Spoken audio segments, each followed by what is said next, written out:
Hi, everyone, and welcome to Me, You, and Who?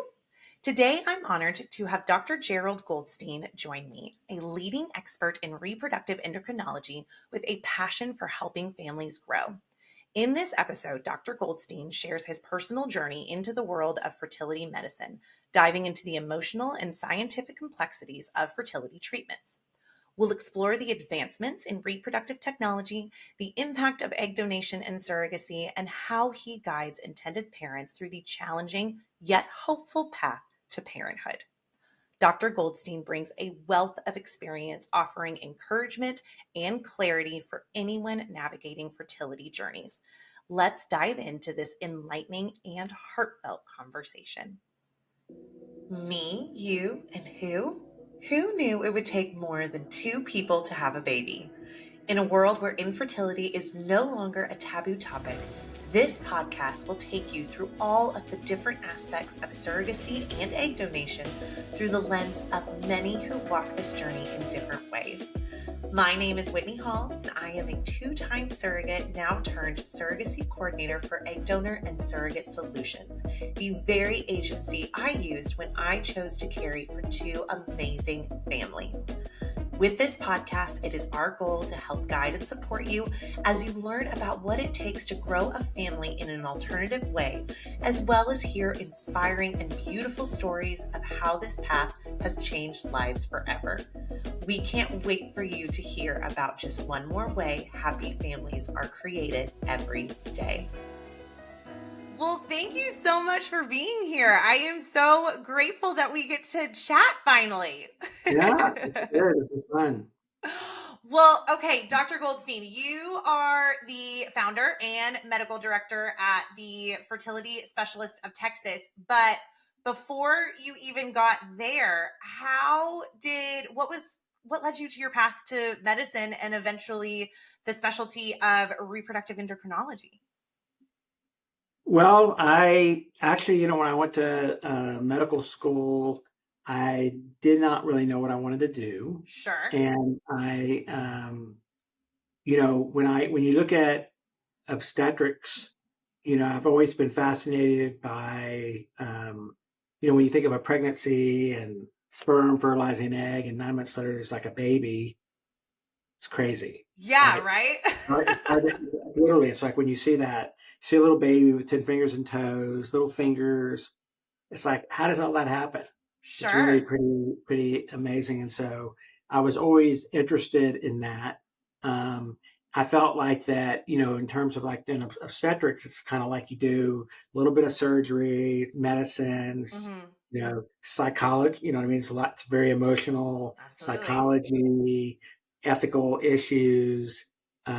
Patients are, pretty relatively young and healthy. And for the most part, it's a really happy specialty. So um, I decided that I wanted to, obstetrics was really appealing to me until I did that. And then you're like realizing that, you also want to sleep at night. And so, Babies have their own timeline for sure. not a 9 to 5, not a 9 to 5 job. And so that's when I kind of said I wanted to do a do a subspecialty. So Hmm. after my residency, then I did a fellowship and, as you know, in reproductive endocrinology and infertility. And, and then, and that to me was, um, I feel like that in medicine, that it's like the best part of any specialty because, I've always kind of thought about you go into a hospital and you see like on the third floor, they may be doing a cardiac, it could be a heart, they do heart surgery, and then on Hmm. this floor they're doing this, but you may be doing, I don't know, urologist doing prostate surgery, whatever, and on and on. But in terms of what happens in terms of, of making babies is like better than any of that. And it's more important than any of that, really, because you really have lifelong implications, and it really does change people's life. And so it's like, I feel like there's nothing better than that you can do. Yeah, for sure. Well, it's interesting. You said, obstetrics is a generally happy place, and you're working with a lot of, mostly young, healthy individuals. And reproductive endocrinology is quite a spectrum of all of that. Was that shocking, surprising? How did you navigate kind of the differences? Well, um, it's not necessarily, I just felt like that it's like that you want to do something that you really enjoy. Yeah. And, I always, I don't know how to necessarily say this, but I've always been fascinated by, um, the ability to get pregnant and have a baby Right. and carry on with other things in your life. In other words, a lot of patients, a lot of women that we see are like, maybe they're trying to have their first baby, but then they have a child. And it's always been interesting to me how motivated people are to have kids, Mm, specifically women, right? mm-hmm. Not to say that men aren't motivated, but Yeah. it's in a very different way. And it's been it, and I feel like, and I've always said it's not like that you have to have kids, but I feel like in some respects to come full circle to give everything that you can give involves being a mom. Mm, And, um, so it's and so playing a role in helping that and helping somebody, that you see people that just don't feel like that they're gonna be able to get pregnant, and, mm-hmm. they just don't feel like it's gonna happen, and kind of rehearsing what you've seen before in the past of people feeling that way and going through the whole process is, that they're different. You're different Yeah. after you have kids. And so I just very much enjoyed that. And I kind of like, not that an OB is exciting and everything like that, but it's kind of once you're pregnant, you're kind of like on autopilot in a way. It's very reactive, Sure. obstetrics is. And, infertility it's not so reactive. It's more doing things. And it's just very gratifying. Yeah. Oh Is gosh, yeah. is one thing. I think the other thing is that I kind of so part of it is just in terms of helping, um, of helping people do that. I think that also, um, everybody has different experiences in their life that Mm-hmm. shapes what they do. But it's like, you know, when I was young, when I was 4, my mom died, and I've always Mm, felt like I've kind of been, I don't know, fascinated in terms of almost like making moms in a way. You know what I mean? I don't know necessarily. I mm, don't know. You don't really know why you're driven to do certain things, but it's always been very interesting to me, and it's always been really fulfilling. And it's kind of like, and I tell people all the time, I'm like, if it was up to men to have kids, we'd be like an extinct species because they'd be like, we're going to Costco and we're going to buy a kid. You know what I mean? Because it just wouldn't happen. You know, and so I find it, it's just it's just fascinating to me the differences. That's beautiful. That's really beautiful. When you mentioned, when couples are coming to you or individuals are coming to you, and they kind of have this resolve of, maybe not resolve, but they're just this path of parenthood is not going the way that they were expecting. And now they're coming to you and there's fear and trepidation. How do you navigate that as their physician? You mentioned that lovely kind of psychology aspect that just always comes with just your role. um how do you navigate that, and then how do you navigate explaining to them that maybe their path to parenthood is now going to involve a third party, whether it's an egg donor or a surrogate? Well, I think that first thing, it's very helpful for people to have, what you don't know is very anxiety provoking. So Sure. when you can provide people information, you can do lab tests, you can do hormonal testing and things like that to give you an idea of the probability of someone getting pregnant with their own eggs or not, then that information is, when it's provided to someone in a kind of thoughtful way, that it helps them get their arms around, and you put that together with their prior history, then it kind of helps them understand why they've had trouble getting pregnant in the Mhm. past. Mhm. And I think that a lot of times you can't tell someone specifically why they have trouble getting pregnant, or let's say they're having recurrent miscarriages or things like that. But Sure. you can provide some information that kind of helps them understand why things have happened to them specifically.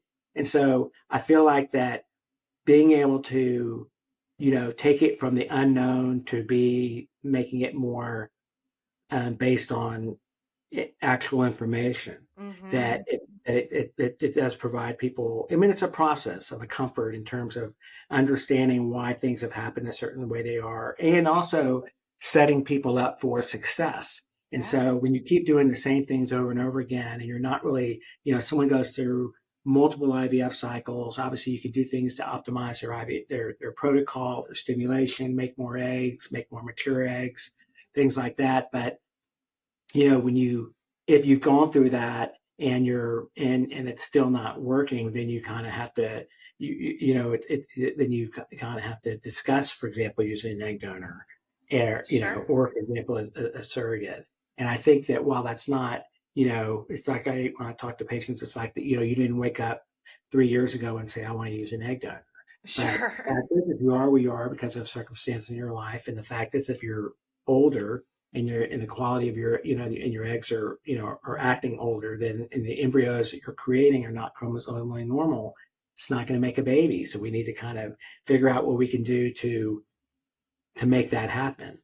And whether Mhm. that, and for example, if you're talking about using an egg donor, then obviously, that, it's pretty rare that you have someone you're not able to get pregnant, and for them not to be able to be parents. It's just a matter of what it's going to take to get them there. And for Yeah. example, if you're talking about, if you're referring about using an egg donor, then obviously, they can still carry a pregnancy, right? If you use, they can still carry a pregnancy, assuming the uterus is normal. But the thing is that it's obviously not their own egg. But it's like that, I've never met anyone that, for example, literally that has done that and used, for example, an egg donor and said, wow, I feel like it was a mistake because they're pregnant, they're still Yeah. having a baby, and they still, you know what I mean? And they come in like anyone else, and they're like, their life is different. So Yeah. I don't know if that's, I think that it's just it's a process. And when you've seen that other people, when you've had other patients, and, after being practicing, I've been practicing for almost 25 years, then you kind of, it's just a process of walking someone through the process to make them more comfortable with, proceeding on, because a lot of it is really difficult. Sure. Going through, you're used to getting a lot of negative, bad, and, but a lot of no's and a lot of Mm. failures. You know what I Mhm. mean? And so, it's Sure. hard. Sure. But ultimately, it is a path to parenthood. And you are, I mean, I think exactly what you said, knowledge is power, and being able to give them, and and parents, the why behind one path not working versus let's go to an alternative, whether it's a different protocol or a different a donor or a surrogate. And yeah, there is something so beautiful about being able to give that knowledge, even if it wasn't the quote ideal plan going forward. How you've been in the industry for, you said, almost 25 years. How have you seen the industry evolve over the course of time? Which I know in medical world 25 isn't a lot, but I feel like so much has happened in reproductive endocrinology in such a short amount of time. Well, I mean, obviously, when I first started practicing, we did a lot of, almost everything was all basically fresh transfers. For example, when Mhm. you go for IVF, now rarely do we do a fresh transfer unless you're like 42 or 43 and you only have two embryos on day two. On you only have, you don't make a lot of eggs, and you're worried, for example, that the embryos aren't going to even make it to day 5. So sometimes Mm. I'm like, you know what, we'll transfer the embryos in your uterus and let your body decide, instead of And saying, well, for those who don't know, a fresh transfer is when you have created the embryos and immediately right, transfer and them. immediately transfer them inside the uterus. but most of the time now we do genetic testing in the embryo. So that involves doing a frozen transfer. So you let the embryos grow to day 5 or day 6, and then you biopsy the embryo, and then you get the report back in a couple of weeks that tells you whether it's genetically normal and the Hmm. sex if you want to know that information. So most of our, so that's definitely a difference now. Before everything was fresh transfers. Now it's rarely do you do a fresh transfer, and the success rates are better using frozen embryos. It's not so difficult. You're not so, when you think about going through, for example, an IVF cycle and you have like a lot of eggs, you're really uncomfortable. So when you transfer an embryo 5 days later, it's a lot. You know what I mean? Yeah. So it reduces the risk of ovarian hyperstimulation. Frozen embryo transfers seem to have babies. When you look at um, outcomes from the baby subsequently, they seem to be healthier, have less issues later on. Mm, And obviously you can do, genetic testing. So that's one big change in terms of yeah. that. Um, I would say the other thing specifically regarding surrogacy is now, for two guys going through, it used to be really, really difficult to find a clinic that would do that. And there's a lot of roadblocks. And now so now, when you talk to, when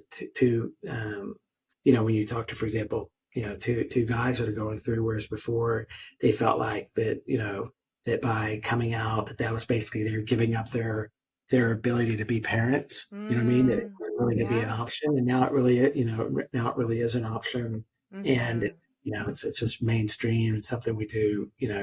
That it's that you're able to obviously go through and create embryos and do split insemination with the sperm from both of the guys if that's the case, and follow the embryos out and test them and see if they're genetically normal, and then find a surrogate and transfer the embryos and their parents. Yeah.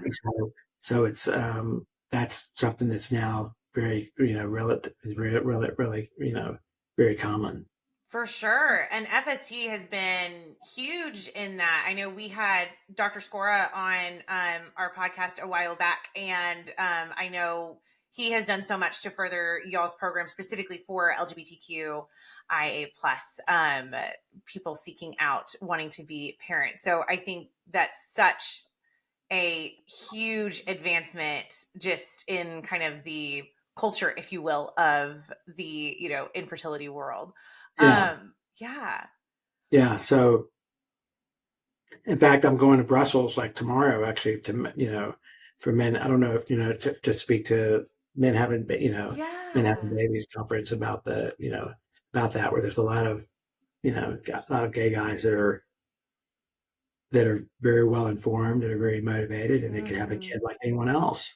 Yeah, for sure. Absolutely. What gets you excited about where the industry is heading? Because it has evolved so much, whether it's a medical advancement or what's getting you excited? What makes it's exciting? Well, I think that obviously the success, there's a couple things. One, success rates have improved Yeah. tremendously over the past 20 years. I think that fertility is becoming more mainstream. It's Mm-hmm. becoming not as expensive. In other words, that there's a lot of when I started practicing, I started this clinic in 2005, right? Fertility Specialist of Yeah. Texas. Um, Probably most of the patients that went through, it was they didn't have coverage for insurance. Sure. Now, the other way around. Now, most of the patients, 70% of them probably have insurance. And so that's providing the option of people going through and having kids that was not, they didn't really, that option wasn't available then. Yeah. So that is, I think, is good. I feel like that everybody deserves, the opportunity of having kids, Mm-hmm. and hopefully it should not be financial. It's one thing if you're talking about you want to go and I don't know buy some you know Louis Vuitton clothes or things like that. But you're talking about having a kid, right? You're talking about Yeah. having children, and so that I think should be available to people because it really changes your life. Yeah. Absolutely. Absolutely. Going to speaking to, egg donors, potential egg donors, surrogates, potential surrogates, what are maybe some of the common misconceptions that people have when it comes to third party surrogacy and egg donation that you feel like you see frequently or have seen over the course of? Well, I would say that the biggest thing in terms of using an egg donor is that, again, you don't, I'm speaking mainly from, obviously from a female perspective, that it's like you don't wake up and say, I want to use an egg donor to build a family. You know what I mean? But the fact is that, for women in particular, that are in school longer, that second marriages, things like that, that is, they're, as you get older, it's harder to get pregnant, right? Sure. Because you're born with all the eggs you have the day you're born. Men are making sperm every day. You see men in there like 70 having kids when you look at that women, right? Right. Not fair, but I mean, that's.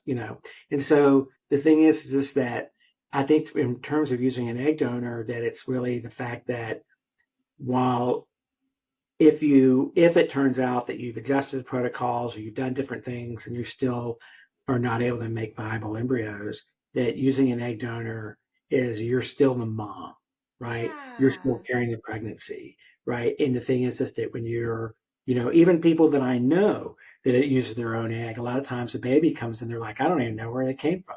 You know what I mean? In terms of, what I mean? And so the thing is that, and I think so making that transition to the fact that you're willing to use it, that you're not giving up and you're not a failure, and you're not, Yeah. because I think that it's really, really oftentimes, you know, things are internalized to make it where like I'm a failure if I can't, have a baby Mm. using my own egg.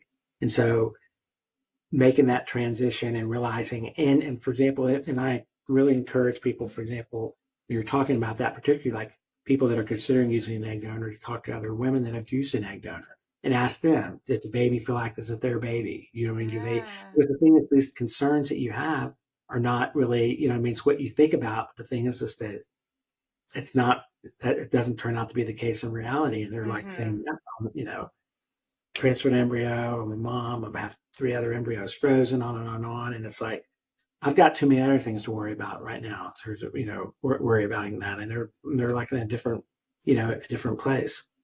Yeah. Well, and you're so right. And even if you do end up not only needing an egg donor but also needing a surrogate, you are still that So, parent so at the end of the day. they're using a surrogate, for example, and we do a lot of surrogacy. But the thing is that, whether it's their egg, for example, or using an egg donor, but the thing is that, a surrogate I mean, luckily you find someone that's very motivated to carry a pregnancy for you. It's gone through the Yeah. screening, healthy and things like that. But it's like, once the surrogate delivers, and then, it's your baby, and Yeah. I mean, and you still have, um, you know, and so it's like that doesn't, although most of the time I think that, I mean, that's why it's always interesting to me that, like, for example, because women, again, and this is maybe just the way that I think, it's like for women, I feel like that, many times if it's a, husband and wife, that they're very upset, and disappointed in not being able to carry a pregnancy. Sure. But if you switch that around and you made it where like it was the male that was carrying the pregnancy, I don't think you'd have that same disappointment. You know what I mean? And it's just the way their brain is. But the thing is that they, you know what I mean? So I always wonder why, you know what I mean? I'm not that they, that you can't, that can't necessarily happen. But the thing is that they would be like, man, I was able to figure it out where I don't have to use it. I don't have to carry, I don't carry pregnancy, but it wouldn't be that, you know what I mean? But they Sure. wouldn't necessarily miss the fulfillment of carrying of carrying a pregnancy. It's just fascinating to me. It is Yeah. fascinating.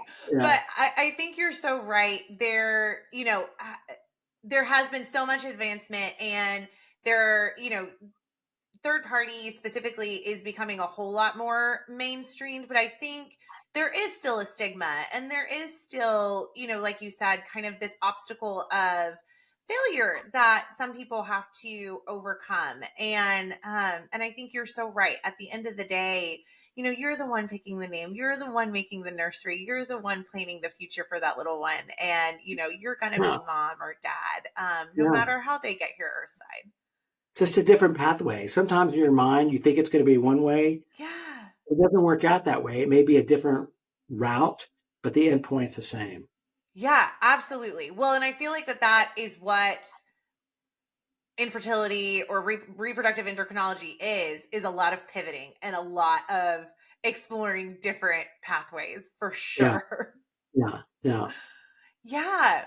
What advice, just from your perspective as a physician, what advice would you give to intended parents, gestational carriers, or egg donors as far as if they are thinking about, just going through this as a way to parenthood or thinking about being an egg donor or surrogate? What advice would you give them? I would say don't give up. Mm, That it's so easy to go through the process and being conditioned to have a lot of negatives, a lot of yeah. no's.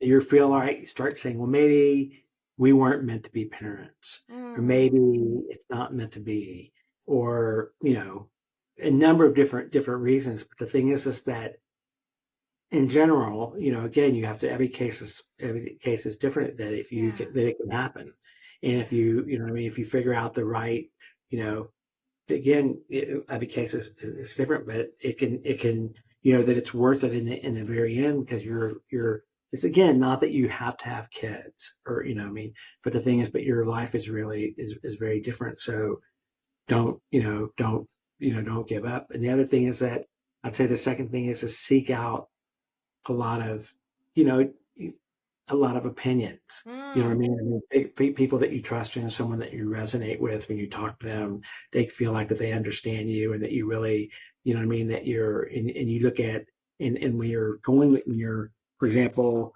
at a clinic, for example, that you're looking at success rates and sure. things like that, as you know, there's like two different parts of what we do. There's a physician component and a laboratory component. Yeah. And, and even though a physician can be a really, really nice person, if the lab is not that good, well, then it can make a difference. And literally, Sure. sometimes that can make a difference between whether you're a parent or not.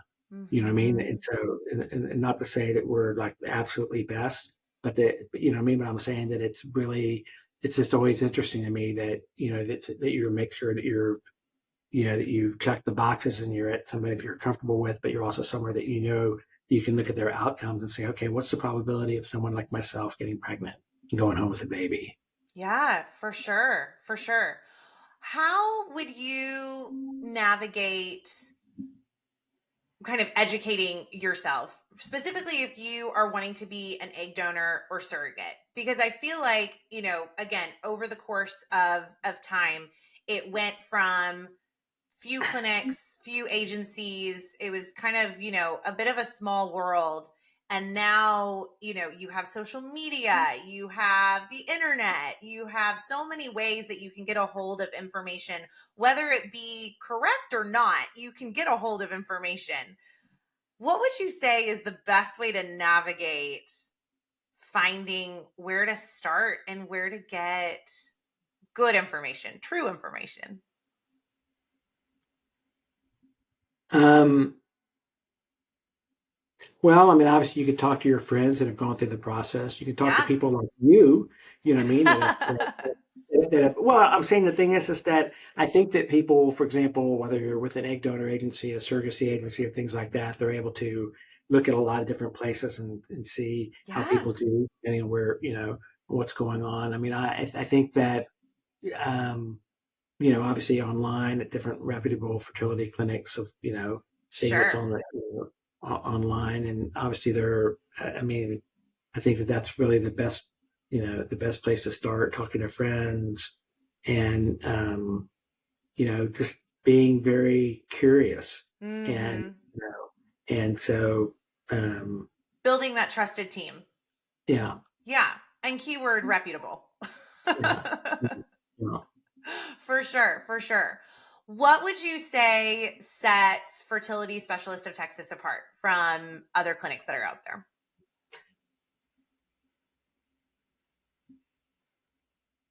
Well, I think that we have a great staff, right? Yeah. So obviously it starts with the doctors, but it's actually the nurses and the other staff that are more important than that. Oh, I shout feel out to like nurses. that they're really motivated to, to making sure that people are well taken care of. I mean, Yeah. I think that that's really important. I think that the embryology, we've had our embryologist, Dr. Guerrero, has been with me since I started, since the Mm, facility, and that you have a really, again, it's always been interesting to me. You talk to a lot of different fertility clinics. Everyone says they're the greatest, and the success rates are on and on and on. But sure. excuse me, that the going to SART, Society of Assisted Reproductive Technology, and looking at live birth rate for Mm, clinics, looking at, because that matters. It really yeah. matters in terms of the number of people that went through. How many of those people went home with a baby, live birth rate. So you should know that wherever you're at. So I think that we have a really good, good lab. And I think that I think in general, it's like we say what we do and do what we say. And, Mm, again, not necessarily everybody that, that goes through fertility is necessarily pregnant, but you want to be somewhere where, people are like really giving it their all, so to speak, yeah. and you're going to pull out any stops because for you, it makes a difference of whether you're going to be a mom or For dad. sh- Yeah. yeah, for sure. For sure. What would you say is your favorite part about what you do? And I know that's a tough question because I know you love almost everything that you do, but what would you say is just that thing that gets you up and gets you excited to go into work? The favorite thing that I like to do is someone's gone through treatment and doing a their first OB scan, Yeah. because when you're doing a first OB scan, you walk in the room. Typically, it's between 6 and 7 weeks.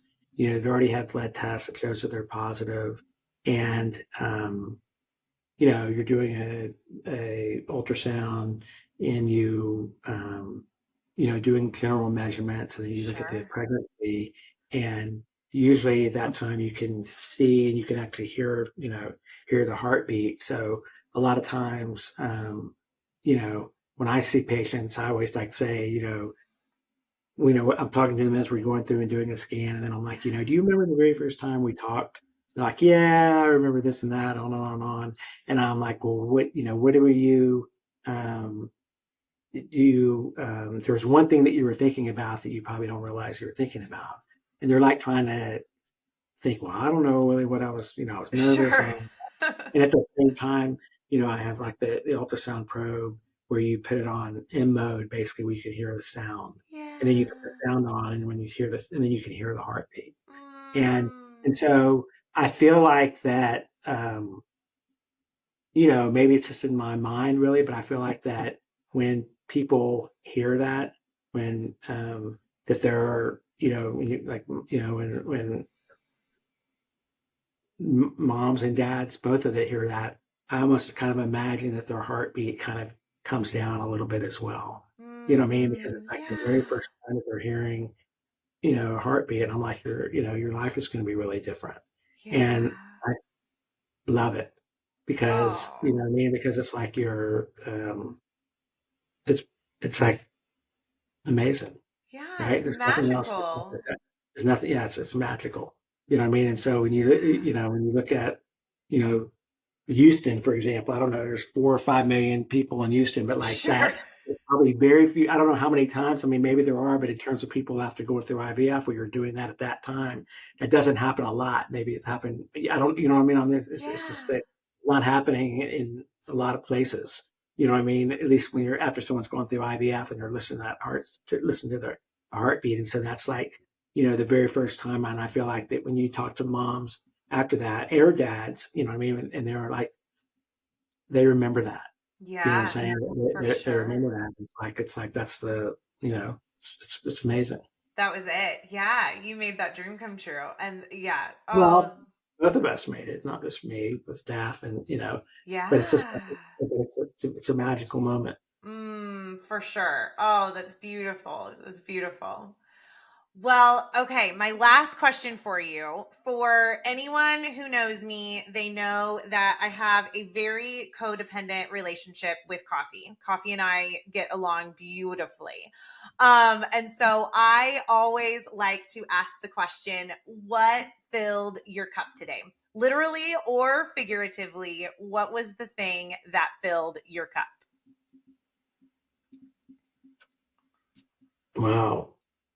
I mean, I have a cup. I've always drink the donut brand, the Dunkin' Donut brand of coffee. Oh, But very good. what filled my cup? I mean, I think that every day, luckily, mostly, for example, for me, it's like, like even like today when I had someone that came in and did their first, OB scan. I mean, that to me Yeah, is what makes it really worth it. It makes everything else worth it in terms of what you do. Obviously, you get paid for what you're doing or things like sure. that. That doesn't really ultimately, I mean, it's like this, it's a different level.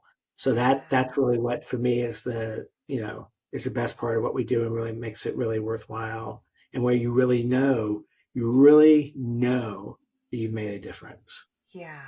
Oh, for sure. For sure. Well, thank you so much for all that you do. You are such a difference maker. And we are so grateful that we have gotten to work with you for so long Yeah, and absolutely. have been a part of that trusted team and just continue to appreciate all that you do. So, thank you so much for your time. Thank you. Thank you so much for joining us on this episode of Me, You, and Who.